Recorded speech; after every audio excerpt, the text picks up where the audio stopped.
Friends, welcome to நம்ம business செய்யலாம். இன்னைக்கு நம்மளோட சேனல்ல பாத்தீங்க அப்படின்னா ஒரு ரெகுலரான இன்கம் வரக்கூடிய ஒரு பிசினஸ் பத்தி தான் பார்க்க போறோம். இந்த பிசினஸ்ல இருந்து மந்த்லி நமக்கு ஒரு 50,000 ருபீஸ்ல இருந்து 1 லேக் வரைக்கும் ஏர்ன் பண்ண முடியும். ரெகுலர் பிசினஸ் ஏன் அப்படி இதை சொல்றேன் அப்படின்னா, இது வந்து ஒரு ஸ்டாண்டர்டான கம்பெனியோட பிசினஸ் இது. ஸோ அவங்க கூட டைப் வச்சு பண்றதுனால தான் இது ஒரு ஸ்டாண்டர்டான இன்கம் அப்படின்னு சொல்றேன். ஸோ இந்த பிசினஸ் என்ன அப்படின்றத பார்க்கறதுக்கு முன்னாடி நம்மளோட சேனலை யாராச்சும் ஃபர்ஸ்ட் டைமா பாக்குறவங்களா இருந்தீங்கன்னா கீழே தெரியுற ரெட் கலர் சப்ஸ்கிரைப் பட்டனை பிரஸ் பண்ணி சப்ஸ்கிரைப் பண்ண மறக்காதீங்க. அப்படியே பக்கத்துல உள்ள பெல் ஐக்கானை கிளிக் பண்ணிடுங்க. ஸோ இப்போ இருக்கிற காலகட்டத்தில் பாத்தீங்க அப்படின்னா நமக்கு ஸ்நாக்ஸ் அப்படின்றது வந்து எல்லாருக்குமே தெரியும் எந்த அளவுக்கு வந்து மூமெண்ட்ஸ் அதிகமாயிட்டு இருக்கு அப்படின்னு சொல்லிட்டு. அதுவும் ஒரு சில பிராண்டட் கம்பெனிஸ் அப்படின்னா அது சொல்லவே வேணாம். அந்த அளவுக்கு மக்கள் வந்து பிராண்டுக்காகவே வந்து கண்ணை மூடிட்டு வாங்குற அளவுக்கு இருப்பாங்க ப்ராடக்ட்ஸ். ஸோ அந்த மாதிரி ஒரு கம்பெனி தான் பார்லேஜி நம்ம. ஸோ பார்லே கம்பெனியோட நம்ம டிஸ்ட்ரிபியூட்டர்ஷிப்ஸ் எப்படி எடுக்கிறது, அவங்க கூட ஒரு டீலர்ஷிப் டைப் வந்து எப்படி பண்றது அப்படின்றத பத்தி தான் இன்னைக்கு நம்ம எலாபரேட்டா பார்க்க போறோம். ஸோ எதை ஒன்று பார்க்கறதுக்கு முன்னாலும் ஸோ நமக்கு வந்து பாத்தீங்க அப்படின்னா கம்பெனி, அதே போல வந்து அதோட ப்ராஃபிட், அதே போல அதோட டீட்டெயில்ஸ் எல்லாமே வந்து தெரியணும். அப்பதான் வந்துட்டு ஒரு பிசினஸ் பண்றோம் அப்படின்னா கண்டிப்பா ஒரு இன்வெஸ்ட்மெண்ட், ஒரு ப்ராஃபிட், அந்த கம்பெனி ப்ரொஃபைல் இந்த மாதிரி எல்லாமே தெரிஞ்சிருக்கணும் அப்படின்றதுனால தான் டீட்டெயில்டா பார்க்கலாம் அப்படின்னு சொல்லியிருக்கேன். ஸோ ஸ்கிப் பண்ணாம வீடியோ பாருங்க. நீங்க 1 பில்லியன் பிஸ்கெட்ஸ் வந்து ஒரு மாசத்துக்கு மட்டுமே சேல்ஸ் ஆகுது. பிஸ்கெட்ஸ் மட்டுமே நான் சொல்றேன் பார்லேல. இது வந்து சோ நீங்க அந்த டிஸ்ட்ரிபியூட்டர்ஷிப்போ டீலர்ஷிப்போ எடுத்தீங்க அப்படின்னா ஸோ எவ்வளவு சேல்ஸ் இருக்கும் அப்படின்னு பாருங்க. இன்னைக்கு நான் கோட் பண்ணியிருக்கிறது ஜஸ்ட் ஒரு ப்ரொஜெக்ஷன், ரொம்ப ரொம்ப மினிமலான அமௌண்ட் தான் வந்துட்டு நான் வந்து ஒரு ப்ராஃபிட் ரேஷியோவாவே இன்னைக்கு உங்களுக்கு சொல்லியிருக்கேன். அது மட்டும் இல்லைங்க, இது ஒரு ரெப்யூட்டட் கம்பெனி அப்படின்றதுனால நம்ம டக்குன்னு க்ளோஸ் பண்றது ஸ்டாக்கு, இல்ல நமக்கு ஆர்டர்ஸ் இல்ல அப்படின்னு சொல்றது, இல்ல பேமெண்ட்ஸ் நமக்கு கொடுக்காம இருக்கிறது, இந்த மாதிரி எந்த பிரச்சனையும் வந்து அவங்க கிட்ட வராது. ஏன்னா நம்ம எல்லாருக்குமே தெரியும் பார்லேஜி அப்படின்றது ஒரு ரொம்ப ஃபேமஸான ஃபெமிலியரான கம்பெனி. ஸோ அந்த கம்பெனில நம்ம டைப் வைக்கணும் அப்படின்னா நம்ம என்னென்ன ப்ராடக்ட்ஸ், அதாவது வந்து எல்லா ப்ராடக்ட்ஸ்க்கும் சேர்த்து ஒரேடியா வந்து அதை பண்ணிட முடியாது. ஒன்று பார்த்தீங்க அப்படின்னா பிஸ்கெட்ஸ், அது ஃபுல் டிஸ்ட்ரிபியூட்டர்ஷிப்ஸ் டீலர்ஷிப் நீங்க எடுத்துக்க முடியும். பிஸ்கெட்ஸ்ன்னு பார்த்துக்கிட்டீங்கனாலே அவங்களுக்கு சாக்கோ பிஸ்கெட்ஸ்லேருந்து க்ரீம் பிஸ்கெட்ஸ்லேருந்து பிளெயின் பிஸ்கெட்ஸ்லேருந்து நிறைய வெரைட்டிஸ் இருக்கு. அப்படி இல்லைன்னா சிப்ஸ்லயும் நிறைய வெரைட்டிஸ் அவங்க பண்றாங்க. ஜூஸ், ரஸ்க், இந்த மாதிரி டிஃப்ரெண்ட் ப்ராடக்ட்ஸ் இருக்கு. நீங்க எல்லாத்துக்குமே சேர்த்து எடுக்கணுமா இல்ல தனித்தனியா எடுக்கணுமா டிஸ்ட்ரிபியூட்டர்ஷிப்ஸ் இருக்கு. ஸோ பிஸ்கெட்ஸ் அப்படின்னா பிஸ்கெட்ஸ்க்குன்னு தனியா நீங்க பண்ணலாம். பட் நார்மலா வந்து டிஸ்ட்ரிபியூட்டர்ஷிப் அப்ளை பண்றதுக்கு எப்படி பண்ணணும் மொத்தமா ப்ராடக்ட்ஸ்க்கு அப்படின்ற லிங்க் வந்து உங்களுக்கு டிஸ்கிரிப்ஷன் கீழே கொடுக்குறேன். நீங்க செக் பண்ணி பாருங்க. ஸோ அதுல உங்களுக்கு எப்படி அப்ளை பண்ணலாம், அவங்களை எப்படி ரீச் பண்ணணும் அப்படின்ற டீட்டெயில்ஸ் இருக்கும். ஸோ அவங்க ரீச் பண்ணீங்க அப்படின்னா உங்களுக்கு எது இன்ட்ரெஸ்டோ அதை வந்து நீங்க சொன்னீங்க. இப்போ பிஸ்கெட்ஸ் மட்டும் நீங்க டிஸ்ட்ரிபியூட்டர்ஷிப் பண்ண விரும்புறீங்க அப்படின்னா ஸோ நீங்க வந்து அதை சொல்லிக்கலாம்.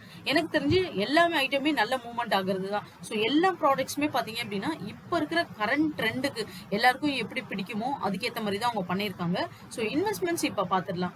இன்வெஸ்ட்மெண்ட்ஸ் எடுத்துக்கிட்டோம் பார்த்தீங்கன்னா 2லேருந்து 2.5 lakhs வரைக்கும் நமக்கு வந்து இன்வெஸ்ட்மெண்ட்ஸ், ஒரு பேசிக் இன்வெஸ்ட்மெண்ட்ஸ் தேவை. இதுக்கு இப்போ நமக்கு செட்டப் வேணும், அதை ஸ்டோர் பண்ணி வச்சுக்கிறதுக்கு குடோன் வேணும், இந்த வண்டி வேணும் அப்படின்னு. ஏன்னா வண்டி வந்து ஸ்டாக் எடுத்துட்டு வரதுக்கு வேணும். அது வந்து நிறைய டிஸ்ட்ரிபியூட்டர்ஷிப் நம்மளோட சேனல்ல ஆல்ரெடி போஸ்ட் பண்ணியிருக்கேன். அதில் எல்லாருமே வந்துட்டு பார்த்தீங்க அப்படின்னா வண்டி கேட்டிருக்காங்க. ஏன்னா அவங்களோட ப்ராடக்ட்ஸை நம்ம வண்டியில் எடுத்துட்டு வந்து தான் கொடுப்போம்.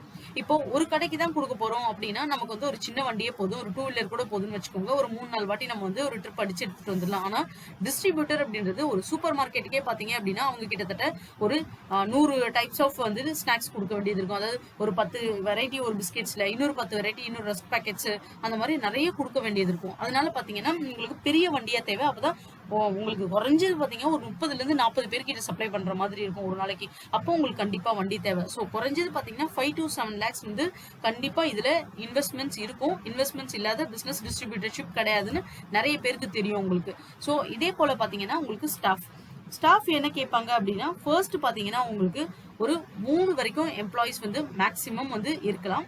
2 பேரை நீங்க வச்சுக்கலாம். ஒன்னு வந்து இப்போ டிரைவரா வந்து ஒரு எம்ப்ளாயி நீங்க போட போறீங்க அப்படின்னா டிரைவர் வண்டி வச்சுட்டு டிரைவர் நீங்க போட்டுட்டு ஸ்டாக் மேனேஜரா நீங்க இருக்கலாம். நீங்க ஓரளவுக்கு எஜுகேட்டட், உங்களுக்கு ஒரு அளவுக்கு கணக்கு வழக்கு தெரியும், பேசிக் மேக்ஸ் தெரியும் அப்படின்னா, கடையில ஸ்டாக் தீர்ந்துருச்சு அப்படின்னா நீங்க வந்து ஸ்டாக் எண்ணிக்கை, அதாவது ஒரு 100 பிஸ்கெட்ஸ் பேக்கெட்ஸ் போடுறாங்கன்னா ஃபாஸ்டா எந்த ஐட்டம் மூவ் ஆகுது, அந்த ஐட்டம்ல ஷார்டேஜ் இருக்கு அப்படின்னா அதை வந்து நீங்க நோட் பண்ணிட்டு ஃபில் பண்ணணும். உங்களுக்கு இப்ப 10 ஐட்டம் போடுறீங்கன்னா 10ல ஒரு 5 ஐட்டம் தான் ஃபாஸ்டா மூவ் ஆகும். உங்களுக்கு 2 பேக்கெட் தான் ஸ்டாக் இருக்கும்.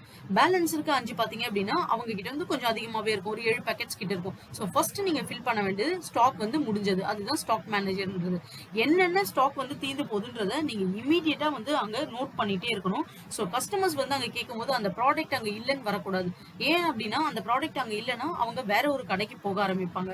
ஸோ அவங்களுக்கு அந்த சேல்ஸ் அடிப்படும். அப்பனா அவங்க டைரக்டா உங்ககிட்ட சொல்ல ஆரம்பிப்பாங்க, எங்களுக்கு இந்த ப்ராடக்ட் வேண்டாம், இது மூவ் ஆகலன்னு சொல்லிட்டு. அதனாலதான் ஸ்டாக் மேனேஜர் ரொம்ப ரொம்ப இம்பார்ட்டன்டான பதவி. அது வேணும்னு எல்லா டிஸ்ட்ரிபியூட்டர்ஷிப்பும் நம்ம பிரான்ச்சைஸ் எடுக்கிற இடத்துலயும் எல்லாருமே கேட்பாங்க. ஸோ ஸ்டாக் மேனேஜர்ன்றது கண்டிப்பா தேவை. அவங்களுக்கு நாலேஜபிள் பர்சனா இருக்கணும். ஏன் கணக்கு தெரிஞ்சிருக்கணும்னா அவங்க சின்ன நோட்ஸ் எடுத்துப்பாங்க. நீங்க நிறைய சூப்பர் மார்க்கெட்ஸ் எல்லாம் போயிருப்பீங்க. ஸோ அங்கெல்லாம் பாத்தீங்கன்னா உங்களுக்கு வந்து தெரிஞ்சிருக்கும். அவங்க சின்ன நோட்ஸ் மாதிரி வச்சுட்டு நோட் பண்ணிட்டே இருப்பாங்க பாருங்க, என்னெல்லாம் ப்ராடக்ட்ஸ் தீர்ந்து போயிருக்கு, என்னெல்லாம் வந்துட்டு ஃபில் பண்ணணும், நம்ம என்னெல்லாம் அதிகமா இருக்கு, என்னெல்லாம் மூவ்மெண்டே ஆகல அப்படின்னு சொல்லிட்டு எல்லாமே வந்து செக் பண்ணுவாங்க. சில புது புது ப்ராடக்ட்ஸ் வந்து பிராண்டட் கம்பெனி இன்ட்ரடியூஸ் பண்ணும்போது கூட இனிஷியல் அந்த அளவுக்கு மூவ்மெண்ட் ஆகாது. ஸோ அந்த மாதிரி ப்ராடக்ட்ஸ் எல்லாம் கூட டிஸ்ட்ரிபியூட்டர்ஷிப் மூலமா கொடுத்துதான் மூவ் பண்ணுவாங்க. அது எப்படி இருக்குன்னு பாருங்க. நீங்க வந்து டிஸ்ட்ரிபியூட்டர்ஷிப் கொடுக்கும்போது அது ஃபர்ஸ்ட் ட்ராக்ல வைக்க சொல்லுங்க சூப்பர் மார்க்கெட்ஸ்லன்னு சொல்லிட்டு ஒரு சில டிப்ஸ் எல்லாம் உங்ககிட்ட கொடுப்பாங்க. ட்ரைனிங்ஸ் உங்களுக்கு ப்ரொவைட் பண்ணுவாங்க. எப்படி நீங்க வந்து அந்த ப்ராடக்ட்ஸை வந்துட்டு அவங்களுக்கு அரேஞ்ச் பண்ண சொல்லணும். நிறைய சூப்பர் மார்க்கெட்ல பாத்தீங்கன்னா முதல்ல அவங்களோட லோக்கல் ப்ராடக்ட்ஸ் தான் ஃப்ரண்ட் ட்ராக்ல வைப்பாங்க. அதுக்கப்புறம் தான் பாத்தீங்கன்னா வேற வேற பிராண்ட்ஸ் வைப்பாங்க. நீங்க நிறைய பேர் அது வந்து நோட் பண்ணிருப்பீங்க. ஸோ அதே மாதிரி தான். ஸோ இந்த மாதிரி சில டெக்னிக்ஸ்க்கெல்லாம் வந்து ஸ்டாஃப்க்கு அவங்க ட்ரெயின் பண்ணிடுவாங்க.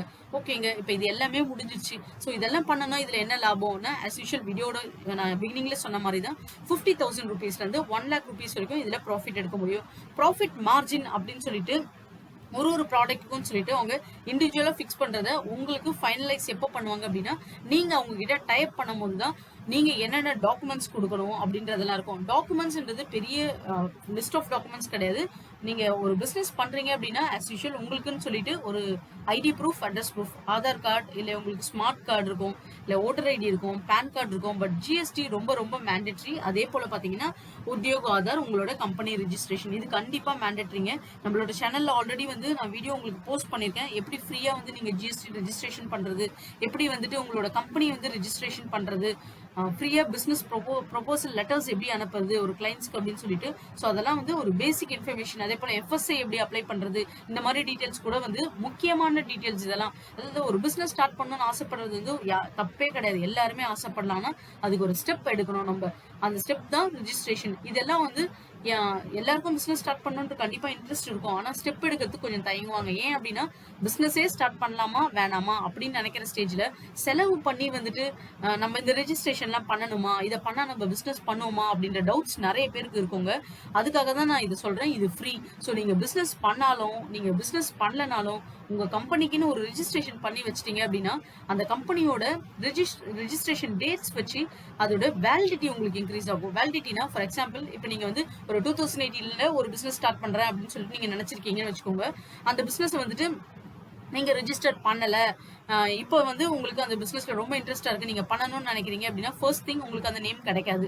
அதே நேம் நீங்க 3 வருஷத்துக்கு முன்னாடி யோசிச்சது யாருன்னா வச்சிடுவாங்க. ரெண்டாவது திங் 3 வருஷம் எக்ஸ்பீரியன்ஸ் இருந்திருக்கும் அந்த கம்பெனில. நீங்க ரெஜிஸ்ட்ரேஷன் பண்ணிருந்தீங்கன்னா நீங்க லோன்ஸ் அப்ளை பண்றதுக்கு, நீங்க ஏதாச்சும் வந்து கவர்மெண்ட்க்கு இருந்து கிளைம் பண்றதுக்கு, அதுக்கெல்லாம் பாத்தீங்கன்னா 3 வருஷம் வரைக்கும் பரவாயில்லையே இந்த கம்பெனி வந்து ரெஜிஸ்ட்ரேஷன் ஆயிருக்கு, ஸோ ஓரளவுக்கு ஸ்டெபிளைஸ்டான கம்பெனி தான் சொல்லிட்டு ஆர்டர்ஸ் கொடுக்குறவங்களும் யோசிப்பாங்க. நீங்க இப்பதான் ரெஜிஸ்டர் பண்ணி போனீங்க அப்படின்னா ரெஜிஸ்ட்ரேஷன்ஸ்லயே அவங்களுக்கு தெரியும். ஸோ இன்னைக்கு தான் அதை பண்ணியிருக்காங்கன்னு. அதுக்காக தான் நான் வந்து எல்லா வீடியோலையும் மோஸ்டா வந்து இன்க்ளூட் பண்ணிடுவேன். நீங்க வந்து கண்டிப்பா வந்து ரெஜிஸ்ட்ரேஷன் பண்ணிடுங்க. ரெஜிஸ்ட்ரேஷன் பண்ணி வைக்கிறது உங்களுக்கு ரொம்ப ரொம்ப அவசியமான விஷயம்.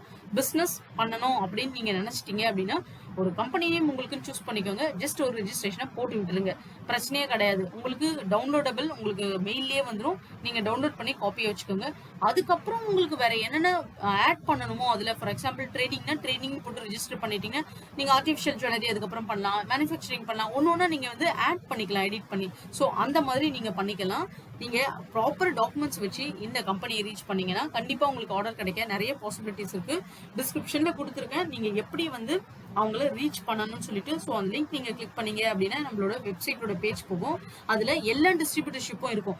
சன்ஃபிளவர் ஆயில் இருக்கும், உங்களுக்கு சிமெண்ட் இருக்கும், அந்த மாதிரி நிறைய டிஸ்ட்ரிபியூட்டர்ஷிப்ஸ் இருக்கும். உங்களுக்கு எது இன்ட்ரெஸ்டோ நீங்க வந்து அவங்கள அப்ரோச் பண்ணுங்க. எப்படி அப்ரோச் பண்ணணும், அவங்களோட கம்பெனி டீடைல்ஸ், லிங்க்ஸ் எல்லாமே இருக்கும். ஸோ ப்ராப்பரா ரீச் பண்ணுங்க. உங்களுக்கு வேற ஏதாச்சும் டவுட்ஸ் இருக்கு அப்படின்னா கமெண்ட் செக்ஷன்ல சொல்லுங்க.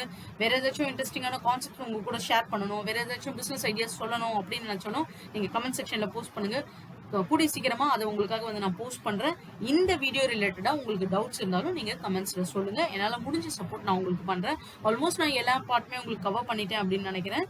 இந்த வீடியோ உங்களுக்கு பிடிச்சிருந்தா as usual நம்மளோட சேனலை சப்போர்ட் பண்ணுங்க, சப்ஸ்கிரைப் பண்ணுங்க, அப்படியே உங்க ஃப்ரெண்ட்ஸ் கூட ஷேர் பண்ணிட்டு ஒரு லைக் பண்ணிடுங்க. தேங்க்யூ.